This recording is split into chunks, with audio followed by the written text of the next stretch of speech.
Chapter 6. The Invasion. Over the next weeks and months, Zelda felt more and more sure of herself and her choices in her role as princess. She felt more confident when speaking, and was comfortable making final decisions about meetings and policy direction.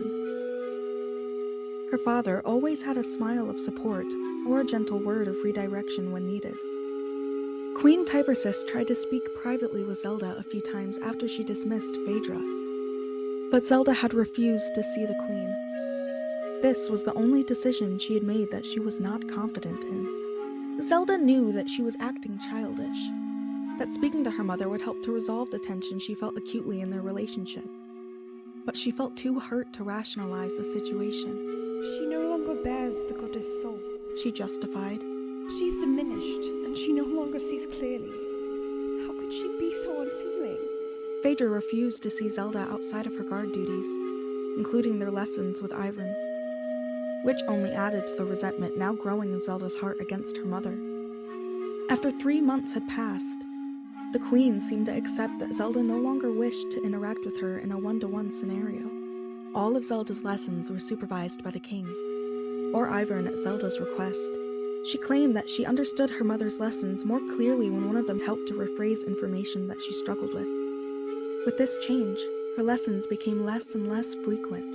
Zelda knew that she was the same one impacting her education negatively, but her pride and pain kept her from making amends with the Queen. My lady, are you certain that now is the best time to travel? Queen Rotella is seeking an audience. The merchant tax issue still needs resolving, and water supplies are due to run out in 3 weeks without replenishment. Ivern asked, consulting his notes as he listed his concerns. The large oak table was surrounded by a fairly small group that morning. Zelda sat at the head of the table, a place that had become hers after the goddess ceremony. Ivern and 2 other advisors sat to her right and left, and her parents sat further down the table next to Ivern. A small fire crackled in the hearth to Zelda's left. The long, Hylian blue drapes were pulled back from the tall windows by golden sashes, and sunlight shone down from the high windows of the study, highlighting small dust motes between the bookshelves. Zelda nodded once. Yes, Sir Ivern. I will be able to visit the Zora domain after completing the strengthening ritual with Lanayru. I will meet with Rutella then, and this will also give me an opportunity to investigate any issues with the lake. She replied calmly. Even after 2 years of practice, he continued to pose the kingdom's problems in ways that showed an obvious solution. I have a meeting scheduled to speak with the leaders of the Merchant Guild before I leave tomorrow as well. The strengthening rituals need to be completed in a timely manner, as I have reminded you in the past, she added with a smile. Ivern bowed, smiling as well before replying. Ah, yes, my lady. You do have a meeting already scheduled. My apologies. King Hyrule smiled and murmured something to the Queen, who nodded in reply. Zelda clasped her hands before her on the table and glanced around at her gathered advisors. Are there any other concerns to discuss this morning? King Hyrule cleared his throat and eyed Queen Tybersis out of the corner of his eye. My dear, he began, leaning forward over his clasped hands as he turned his eyes to Zelda's. have you considered any of the suitors that were presented to you last week? A silence stretched as Zelda focused her clasped hands, chest moving visibly with her deep inhale. I have, she said evenly, not looking away from her stacked thumbs. Lords Alvin, Zatit, and Mandaria over twice my age, and therefore not to my taste. Sir Cato and Lord Rimini are both fine of face, but seem a bit abrasive in conversation, she continued. Have you any others? Queen Tybersis sighed. King Hyrule released a slow breath and glanced around at the other advisors, whose discomfort mirrored his own. Zelda, our kingdom does not have an infinite supply of eligible bachelors, and we have presented a total of 47 men to you over the past 5 or so years. Are there none among them that you could at least try to get to know? The Queen's questions started their cyclical argument about suitors, in which Queen Tybersis always pleaded with Zelda to consider the men presented, and Zelda refused with resolve. Today, however, was the 2-year anniversary of the goddess ceremony, and the memory of the argument in Zelda's rooms burned in the back of her mind. Zelda took another breath before replying. That many? I would be willing to review the list in full, if you can create one with names and ages included, she said. her voice low and slow. It was a concession for the relationship and the love that had been lost that day. Zelda knew it. She only hoped that her mother may recognize it as well. Truly? The queen's voice was colored with surprise, but she smiled. It will be brought to your rooms before the night is over, little bird. Zelda's heart stuttered at her pet name, so often used in placation as opposed to adoration these days. She smiled and dipped her chin. That night, Zelda took her dinner in her room. Fergal brought a tray of food up for her, along with a sealed envelope from the queen. Fergal became Zelda's primary guardsman after the ceremony, and Phaedra had shifted herself into more general palace duties. Zelda tried to speak with her a few times, but Phaedra had made it clear that she would not disobey the queen's order. Zelda grimaced as her eyes passed over the letter. She stepped back from the door and motioned for Fergal to bring the tray inside, before closing it and following him to the small table that now sat against the wall, below the window. Stacks of papers and a couple of books were strewn across its surface. Fergal picked one book up so that he had room to set the tray down. Is the food not to your liking, Your Highness? I saw your face at the door. You seemed a bit perturbed. Fergal prompted as he pulled her chair out for her and set the book on top of a stack of paper. Zelda smiled at Fergal briefly before sitting and picking up her mother's envelope. She cleared her throat and said, Nothing with the food, I assure you, just... She sighed and continued. Just some business from my mother that I would rather not deal with. Fergal smiled as he poured wine into Zelda's glass. I hope that your business will conclude well, Majesty. Please, let me know if I can do anything to help. Zelda took a sip of her wine, and a sad smile touched her lips. She shook her head. Not tonight, Fergal. Thank you. For everything. Of course, my lady. With a bow, Fergal turned and let himself out of the apartment. Zelda sighed and opened the envelope, pulled the list out, and began scanning it as she continued sipping her wine. Fergal himself was near the top of the list, being one of the first young men suggested to her. She nodded, thinking, she truly would love having a confidant, someone to turn to for support and affection during her busy and frequently stressful days. Zelda had not felt able to vent her frustrations to anyone in the last 2 years, and she felt the stress weighing on her. And, as her mother had said, she could not produce an heir with a woman. So perhaps one of these men could fill both roles. She sighed again as she reached the bottom of the list, set it to the side, and began eating her dinner.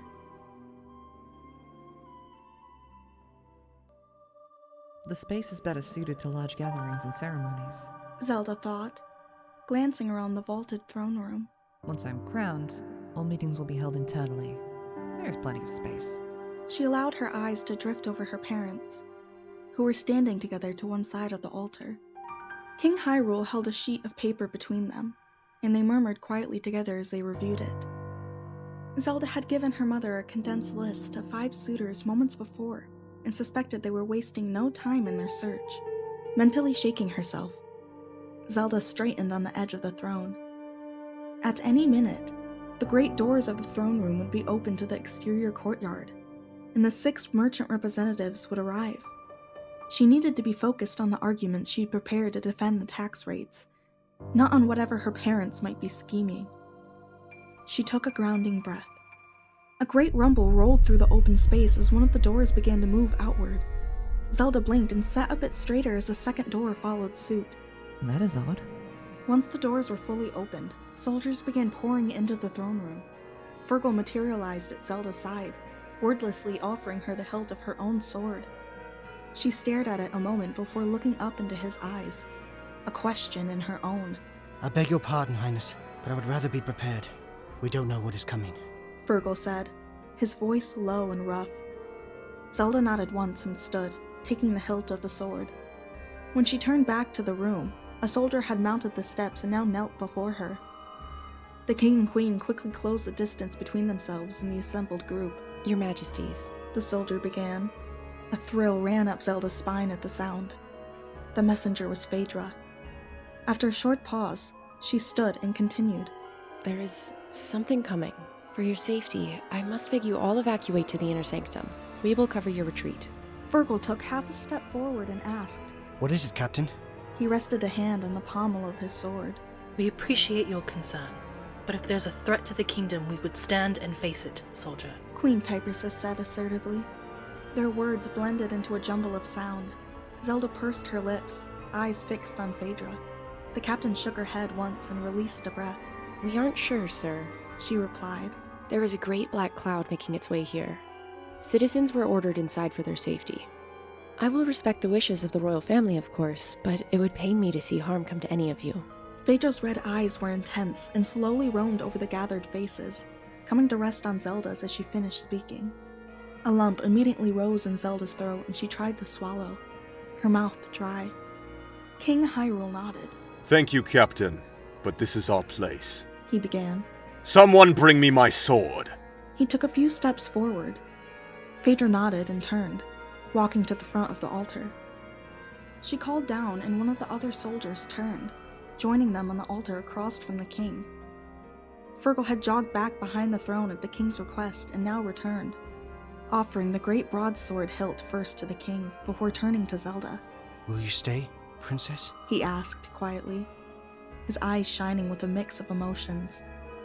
Zelda looked at him for a heartbeat, too, before nodding firmly. Yes, Sir Fergal. We will all stand together.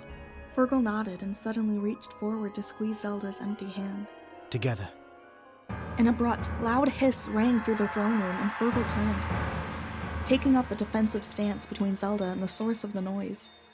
The black cloud had quickly moved its way deep into the open room, hiding the majority of the soldiers from Zelda's sight. Great black creatures skittered out of the cloud and rushed toward the altar.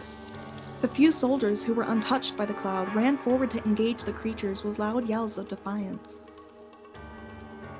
Zelda watched with horror as one soldier was torn in two in a flash, and another was smashed into the flagstones by a beast landing on them.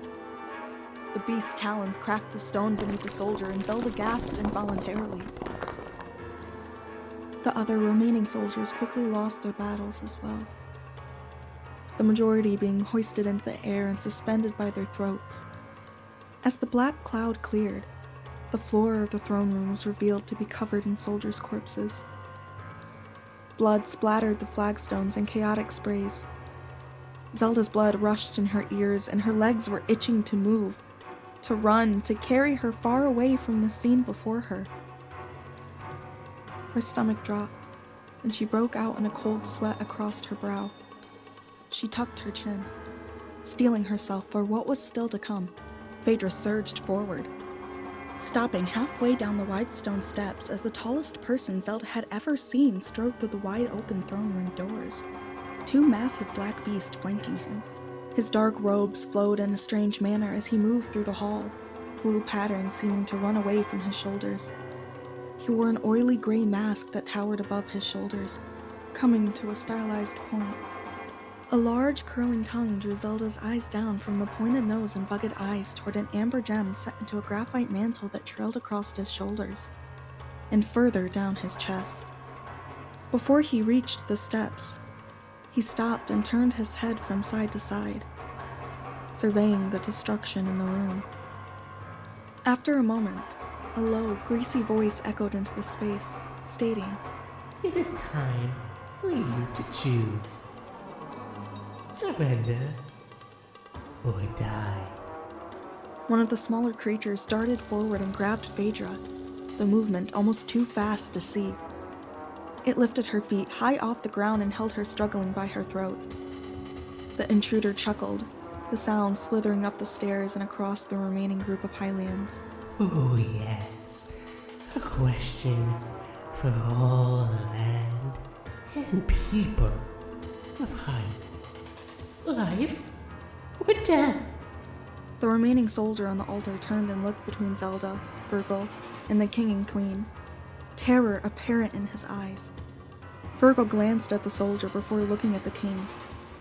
King Hyrule shifted the grip on his broadsword, and Queen Typersis turned fearful eyes on Zelda.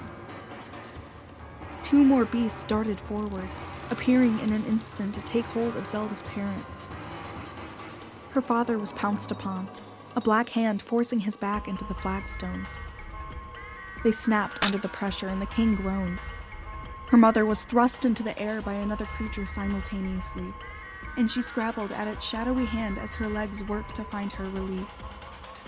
Fergal charged and hacked at the king's creature, the closer of the two, and delivered 2 heavy blows to his back before being hit with a force that lifted him off the ground and launched him upward into the stone skirt of one of the goddesses.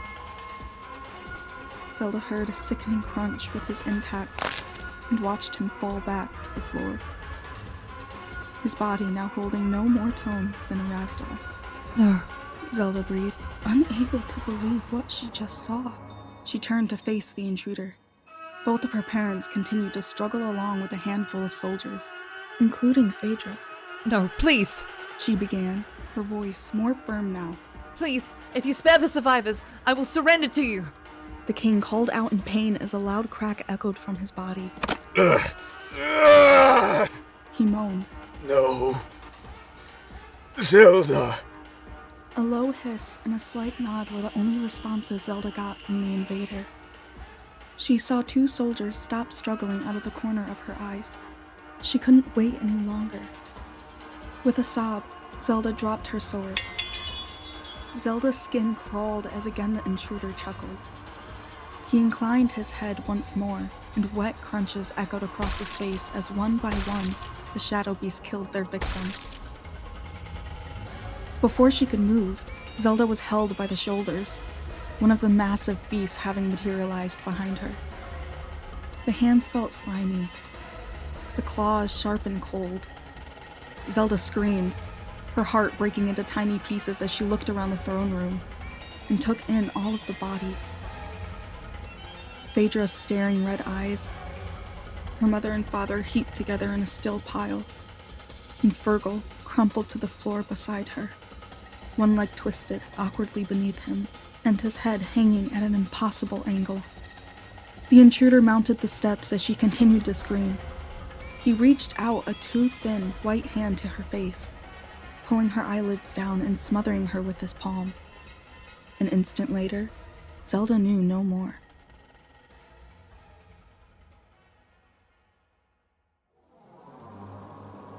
Chapter 7. How to Resist. Thunder rattled the window panes, tearing Zelda from a fitful sleep. She sat quickly, gasping. Her bedroom was cold and dark. The remains in the great stone fireplace burned down to embers, and the thick blue curtains drawn over the surface of the windows. Her breath formed small puffs of cloud with every exhale. Zelda rubbed her arms as she shivered and then turned her legs over the edge of the bed. Thunder rumbled while she made her way over to the fireplace. She positioned her last 2 pieces of wood in the hearth and began stoking the flame back to life, making a mental note that she would need to ask the guard for more when they made their round. Once there were small flames dancing on the wood's surface, Zelda turned to her wardrobe and donned a gown. She wrapped a shawl around her neck a few times before throwing her thick travel cloak across her shoulders. Zelda pulled one of the curtains back from the window and sat in a chair that she had moved near the window the first time she had awoken. Over a week ago now. She stared out over Castletown. Darkness, or something akin to it, covered the desolate town. It had been raining for days, causing everything to look washed out. Zelda sighed, once more at loss for what to do. Her days had been long and lonesome this week. Her only company, the small fire in her grate, and the occasional visit from a dark beast guard. As if she had conjured one with her thoughts, Zelda heard the door to her apartment creak open, and the lightly slapping sound of a dark beast's tread. She stood, moved to the door, and watched the creature collecting the plate and bowl from her dinner the previous night. Before it turned away, she called out. I need more wood for my fire. The creature's head swayed slowly down and back up, and then it was gone. Zelda turned and sat again in her chair.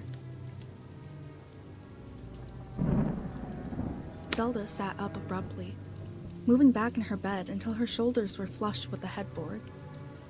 Another flash of lightning was chased by a booming crash of thunder, water pattering loudly on the stone floor. Swallowing a few breaths, Zelda turned and set her feet on the cold floor. She wiped her damp brow with her sleeve before moving toward the window. She still shook, her memories again returning vividly in her sleep as nightmares. wincing as the cold raindrops hit her arm. Zelda pulled the window shut and latched it once more. She studied it, trying to understand how it had become unlatched in the first place. The sudden clink of dishware from the other room made Zelda jump and spin around. She took a grounding breath and grabbed her cloak before slowly making her way toward the sitting room. The creature lounging on the chaise was much smaller than the shadow beast Zelda had met to this point. Their back was to her as she looked in, head thrown back and an empty bottle pressed firmly to their lips. The wine bottle was at least half the size of the thing. Realizing that they weren't getting any wine from the bottle, the creature sat up and dropped the bottle without ceremony. Zelda yelped involuntarily at the sudden crash. The creature spun to look at her, an amber eye practically glowing in the dark of the room. A grin appeared on their face, revealing sharp teeth. Look what the cat dragged in. You're corporeal, so you must be important somehow. Zelda blinked twice before stammering. I'm sorry? You must be the monarch here, huh? The creature straightened and floated over to look at Zelda more closely. What a mess. She giggled and covered her mouth with her hand. A bright shock of red hair poked out above a broken stone mask, which covered one of the creature's amber eyes. Near white markings swirled with inky black, and Zelda was unsure what was skin and what, if anything, was clothing on the doll-sized body. A long ponytail of red hair trailed down over one of the thing's shoulders. I am the princess of this realm. Who and what are you? Zelda straightened, gaining confidence after her initial shock. You are in my rooms, after all. The creature floated to the ground a few feet away and giggled again. Well, princess, She began. am I correct in assuming you are the one responsible for this? Which, don't get me wrong, I love the Twilight, but we're kind of in the wrong plane of existence for it. She gestured frequently with tiny, pointed fingers as she spoke. Bright blue lines traced the back of her fingers and up her arms. Zelda shook her head while the creature was speaking. I was trying to save them. He lied to me. She pleaded. Warm pressure rose behind her eyes, but she forced it back. She hadn't allowed herself to cry yet. She wasn't about to start now. Ha! The imp pointed at Zelda as she gave a great theoretical laugh. As if he wouldn't have. Is this your first hostile takeover? She cackled and shook her head. My people call me Midna, or they did before I lost them. Now I'm stuck here, looking like this, with a princess who won't raise a finger to help her kingdom. Midna continued. Zelda had a distinct feeling that the intruder was trying to bait her, but she felt the need to defend herself against such an accusation anyway. I have been in mourning. Everyone I cared for personally was brutally murdered as I watched. I still have nightmares every night. Zelda trailed off, watching Midna bare her teeth and shake her head. You aren't the only one who's lost what's close to you, princess. The imp growled. So I suggest you find a way to get over it and carry on with saving your people. Zelda stared. She felt as though she had just been struck across the face and leaned back into the doorframe for support. Was she wallowing? Were there things that she could be doing to help her people, even now that so much had been lost? Midna shook her head and tossed her long red hair. She sighed before continuing. Unless, of course, you would prefer to let Zant continue lounging on your throne. Zelda took a deep breath and released it before stepping further into the room, sitting gingerly on the edge of the lounge. His name is Sant? She asked quietly, pulling her cloak closer as she was struck by a chill. The room was near frigid. Midna cocked her head to the side and regarded her with one large amber eye, a slow smile spreading across her face. Yes, it is. She replied. You're gonna help me get rid of him. Excuse me? Zelda couldn't believe the imp's presumptuous attitude. This creature looked akin to Zant and his shadow beast. Why would she help to remove them? Still, we could hear a plan at the very least, I suppose. There's no harm in that. Is there? Zelda shook her head, trying to dispel her confusion and indecision. How? I have some errands to run myself, but while I'm out looking for help, I need you to gather information. Midna replied, looking at her fingernails as she spoke. You can do that, right? Use some of that charm I'm sure someone thinks you have. You are a princess, after all. The imp grinned, a feral expression that set Zelda on edge. Mastering her discomfort, she considered the small being's request. You want me to glean information from Zant? She clarified, unsure of the request. The imp nodded. Before she could reply, Zelda continued. You're going out to look for more help? Please, correct me if I'm wrong, but if I understand you correctly, I am your help. Poor princess, told from birth she is her people's salvation, only to crumble like an ancient cracker at the first sign of danger. Midna cackled, not appearing to feel any pity at all. She straightened and crossed her little arms before continuing. You're not the only one blessed by the goddesses in your realm, remember? At Zelda's blank expression, Midna's eyes widened. You do know that, right? Zelda looked down at her tightly clasped hands. My education was incomplete. My mother thought she would have more time, She broke off, blinking. that we would have more time together. Zelda finished in a whisper. She closed her eyes tightly and forced her mind to calm. Midna hopped onto the chaise lounge, beginning to pace and drumming her fingertips against her cheek. She muttered to herself as she went. Zelda opened her eyes and breathed. After she felt she had control of herself once more, she looked up at the small being and asked, How do you know so much of my realm and my goddesses? Where do you come from? with a heavy sigh, Midna seated herself in the middle of the lounge. All right, princess. She started. I guess we're doing a crash course on the Twilight Realm. I suppose remembering the history would be more important to my people than to yours. Zelda waited as Midna collected her thoughts. Now that she felt calmer, she wondered who this creature was and how she had come into Zelda's room in the first place. More questions rose in her mind as she waited for the imp to continue. But as soon as she continued speaking again, Zelda forced herself to concentrate. Long ago, my people tried to wrest control of the sacred realm from your goddesses. For that, we were banished to another plane of existence, one constantly cloaked in twilight. We adapted and grew content in the gentle light, a somber reminder of our transgressions and what we had lost as a result. Midna looked up at Zelda, her gaze intense. Your light spirits were called into existence to guard the dark power that we wielded in our assault. Once created, it could not be truly destroyed, and so it was broken. 3 of the pieces were entrusted to your spirits. Zelda considered her words as Midna fell silent. Slowly, she asked, How many pieces are there in total? 4. Midna replied. But the last one was sent with my people as another reminder of our shameful ambition. Don't worry about that piece. I only need to know where the light spirits are keeping theirs. Zelda nodded absently and began studying her pale fingers again. This power was dangerous. This was likely why the spirits needed the strengthening rituals annually, to ensure that they maintained control over these pieces of dark magic. And this creature, this interloper, just expected Zelda to help deliver it to her. She sighed.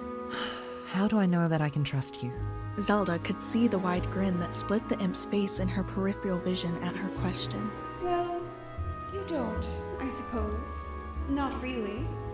Midna replied before giggling and hopping onto the floor. She walked over until she was closer to Zelda's direct line of sight. But I'm the only one offering to help you right now. She patted Zelda's knee.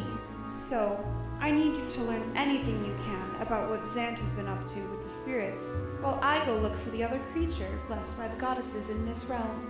Midna continued. Legend tells that it will be a beast with blue eyes, and since yours are more gray, I have to assume there's another corporeal running around out there as well. She nodded and gave Zelda a smaller, softer smile. Sound like a plan? Zelda digested the information the imp had just shared with her. Another blessed by the goddesses? But surely there couldn't be 3. Not now. She turned her hands, pressing the back of her right hand into the folds of her skirt. Lifting her eyes to the girl's face, she nodded once. I will do what I can here. She said quietly. Indecision still gnawed at her. But Zelda reasoned that she would have time to decide if sharing any information she gleaned with Midna was actually a good idea. Midna grinned, showing her sharp teeth once more. Good. Midna spirited herself from the apartment quietly. Zelda sat and listened to the rain out on her balcony, considering her next steps. It was clear that she would have to try to talk to the usurper at some point. Through the middle of the night did not seem to be the best time. Returning to her bedroom, Zelda looked out into the inky black after pulling a curtain to the side by a few inches. She couldn't truly see the town sprawled out before her through the gloom of night, but she knew the view from her window as well as her own reflection by this point. Down below the oppressive clouds and the lingering drips of twilight, Zelda's people were still there. They endured, despite all that had happened at the castle that fateful day. She tucked her chin and steeled her resolve. Enough was enough. Zelda would figure this out, whether her impish visitor was truly an ally or not. She drew the curtain and moved to her wardrobe. Too restless to lay back down, Zelda changed out of her nightgown and into her shika leathers as quickly as she could. I will go down to Telma's bar and see if she's heard anything. She planned. Zelda returned to the bar a handful of times on her own after losing Phaedra to her mother's anger, and knew that Telma's place was a bit of a hub for the lone wolves and the disgruntled in the kingdom. Zelda could only hope that others would be as desperate as herself to return their land to a more normal state. Sheik shivered, missing the warmth enveloping her when she was wrapped in her cloak. It would be too cumbersome to wear while she was gathering information, however. So she resigned herself to some discomfort in the coming days and weeks. Sheik resolved to venture into the castle to learn more about the habits of her captors. Ivern had impressed upon her the importance of knowing all she could about her opponents years ago, a goal that she was expected to further with her own reconnaissance when given the opportunity. This situation seemed to fit the bill. Sheik already knew when to expect a guard at her room. The past week had given her ample time to understand that she was being checked on at regular intervals, but only during waking hours. While she didn't know for certain if the dark beast checked on her in the middle of the night, she chose to take it as a working assumption. None had come to her door this night, nor any of the nights when she had awoken after a terrifying dream. She began moving through some active stretches while she constructed a plan. Not yet dawn, she decided to practice her skills, trying to learn more about her captors until a more appropriate time of day for a visit to the bar. She had until dawn before a dark beast would stop by her suite. Plenty of time. Sheik took a deep, grounding breath before silently slipping out of her door. The first thing that hit Sheik was how much colder the spiraling staircase was than her sitting area, or her bedroom. The high window had not been shuttered, and raindrops pattered onto the stairs ahead of her. She took care to stay as far from the water as possible, not wanting to leave any trace as she moved further into the castle.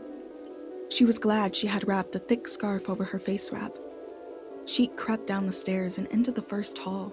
It feels so desolate, she thought. During the early morning hours, this hall often had a handful of people moving through it, herself included.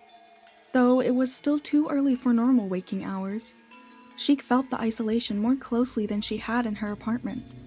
It was normal for her to be the only occupant there. She suppressed a sigh and continued moving. Things were more active on the first floor. Sheik was forced to exercise much more caution as dark beasts lumbered through the hallways at seemingly random intervals. Her soft shoes made little to no noise on the stone floors as she crept. Upon rounding the first corner, she was forced to press herself into the side of a statue standing in the hallway. a long-standing depiction of one of her ancestors. She held her breath as two dark beasts shuffled by. Sheik was struck by the contrast to their lightning-fast movements in the throne room when she'd first beheld the dark creatures. They had almost been too fast to register their movements then, and now Sheik thought that she had seen turtles progress faster. Her lungs screamed for air as she continued to hold her breath while they passed. Once they had progressed far enough, Sheik gasped a quick breath and crouched, beginning to move below the hall windows once more. Dawn is not far off now. She noted, registering the slight lightening in the gloom outside one of the windows as she ghosted from the statue to the wall. More excursions will be required, but I can venture a bit further before I turn back. She drew a silent, deep breath and released it fully before creeping her way along the shadows. The study was further down this hallway. The door to the study lay open, a blue glow spilling from it. After throwing a quick glance at her surroundings, Sheik dove forward, tucking her head and willing her body to follow as her fingertips led her through a quick roll across the open space. The plush blue rug that ran down the length of the hallway muffled her movements, and soon she was pressed flush against the stone wall. She quickly sidled forward and behind a large tapestry. The puff of dust that awaited her like a cloud of sour pollen made her squeeze her eyes shut and thank the goddesses that she had worn her face wraps. After allowing things to settle for a few heartbeats, Sheik peeked her eyes open again slowly and continued sliding closer to the study. She slid out from behind the tapestry, slowly pressing it back to the stone with her hand to prevent any sound from being made. A shadow moved over the light and she froze, terrified that she had been detected. Footsteps moved deeper into the study, however, the same strangely empty pacing that had haunted her dreams for a week now. Sheik pressed her eyes shut for a moment, willing the sudden wave of fear to abate. A hiss of frustration released from the open study like the unsettling rubbing of reeds by a riverside. Slowly and carefully, Sheik leaned past the doorframe far enough to study the interior with one eye. She hardly breathed, willing her presence to remain unnoticed. The bookshelves remained intact, casting long shadows along the floor and giving the illusion that the room was much deeper than Sheik knew it to be. The tall terrorist stooped over the table between the shelves, his hands clasped tightly behind his back. He faced away from Sheik, and she took the opportunity to study him more closely. He reached a long white finger out and traced a line on the desktop. While incredibly tall, Sheik now realized how thin the man was. The stone mask, still in place over his head, rested on shoulders that narrowed, and the dark fabric of his robe clung to his limbs. There was no air movement in the close library to billow the fabric out further. Not thin. She corrected herself. Lean.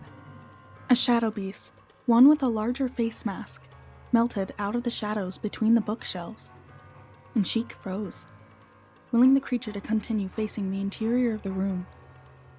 It bowed to Xant's back for a moment before he quickly turned and struck the beast in its jaw with a shout. What do you mean?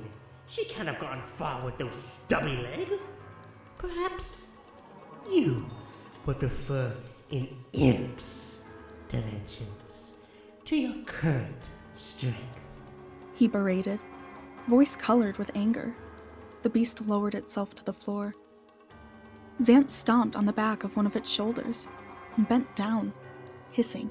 You will find her and bring her back here to me, or you will die trying. Do I make myself clear? He remained motionless on top of the creature for a moment, as if to drive home a point. Then he stood and returned to the table. The creature slowly shuffled back and disappeared through the servant door that Sheik knew stood at the end of the row. Midna. She thought, considering Xant's words. She gasped and pulled herself upright behind the wall when the invader pounded his fist on the table, startling her out of her thoughts. A deep growl echoed out of the study.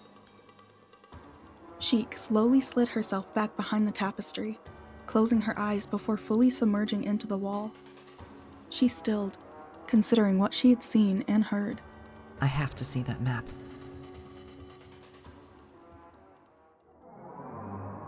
Sheik made it back up to her suite with little difficulty. She donned her thick cloak and stoked the fire before settling into the high-backed chair near the window, her usual habit over the last week. Once the dark beast had delivered her breakfast and left her again in peace, she quickly ate the meager meal of bread and cheese, replaced her cloak, and again took to the halls. Now that it was daylight, Sheik expected to see soldiers manning their stations as she made her way from her suite to the sewers 5 floors below. However, the further she went into the castle, the fewer signs of life she seemed to find.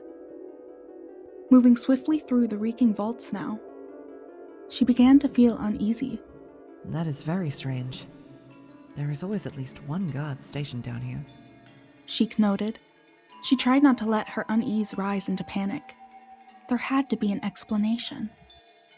Moving with haste now, Sheik soon found herself pulling the door open and entering the tavern. The familiar smells of ale, sweat, and dirt met her face, bringing tears to her eyes for more than one reason. She skipped over to the bar and leaned hard against it. Telma? Zelda did not bother obscuring her voice as she usually did when in the tavern.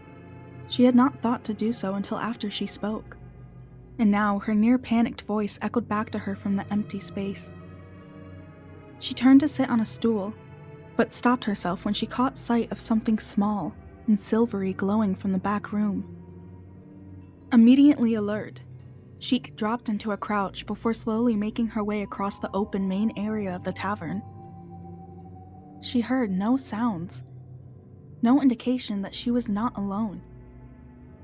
Sending a pulse of awareness out, she did not feel any evil presence in the room, but did find 5 presents grouped around the back table. Sheik peeked around the curtain, but the room was empty. Standing straight, Sheik cautiously moved forward a few slow steps. Closing her eyes, she reached her awareness to the table again. Something doesn't make sense here. She worried. She blinked her eyes open a few times, lining up where she felt the presences with the physical world, and gasped as the realization hit her. There were 5 faintly visible floating orbs arranged around the table. Everyone here was now a spirit.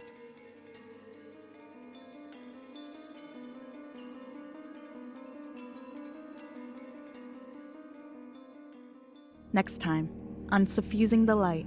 I must say, Princess, I'd expected this meeting to come much sooner. I don't think you understand the situation very well. I know your intentions. There will be no more mercy. And even though she was still unable to see the sun through the twilight, Zelda felt there was a light at the end of the tunnel now. She had heard someone yelling from within. Curiosity drove her to try and sneak her way inside. So, this is the one for whom you were searching? He's not exactly what I had in mind, but I guess he'll do. The wolf's eyes lit with recognition as he gazed at her. Now, time to look at that map. I wonder how much pain you could take. You would no doubt lose consciousness before I could have any real fun. Well, Sheik, aren't you a sight for sore eyes? How have you been, honey? This is the one. You need him to save your world.